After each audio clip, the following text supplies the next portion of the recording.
Hey there, I'm Ben Mankiewicz. Thanks for joining us on TCM for the first night in our month-long spotlight on disaster movies. Tonight's theme, air travel disasters. Up next, a film inspired by a real-life tragedy, the sudden, shocking, and seemingly inexplicable explosion of a German passenger airship, also known as a Zeppelin, as it attempted to land in Lakehurst, New Jersey.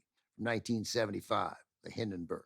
George C. Scott leads the cast here in this highly speculative story about what happened to the doomed airship during what became its final voyage from Germany to the U.S. For the record, highly speculative means this is almost certainly not why the ship exploded. What is accurate is that the Hindenburg was touted as a symbol of Nazi achievement, something Chancellor Adolf Hitler seized on for propaganda purposes. Of course, such a symbol made a tempting target for saboteurs, and since no one can say with 100% certainty what caused the Hindenburg to explode, the movie takes this conspiracy theory and runs with it. The result is something halfway between a serious historical drama and a disaster movie, although director Robert Wise bristled at having the film lumped in with over-the-top popcorn disaster flicks like The Towering Inferno and Earthquake. Usually, Wise said, the disaster happens in the first reel or two, and you spend the rest of the story with how people deal with it. Our disaster comes at the very end. We're building to it. The film is based on a best-selling 1972 book by Michael Mooney.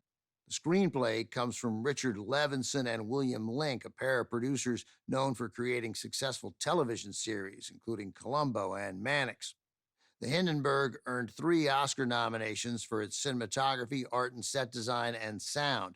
No wins in those categories, but it did receive 2 Special Achievement Oscars for sound effects and visual effects. You'll also hear the chilling account of the crash by WLS radio reporter Herb Morrison, with his now famous harrowing and emotional cry of, "Oh, the humanity." Morrison was hired as a technical advisor on the film.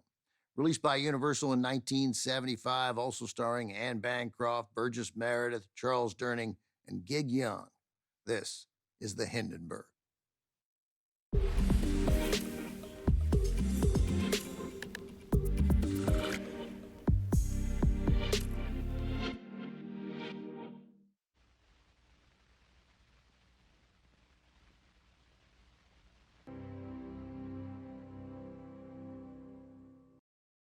The Hindenburg came to theaters at the height of the disaster movie craze of the 1970s, but it was generally treated as a disaster by critics.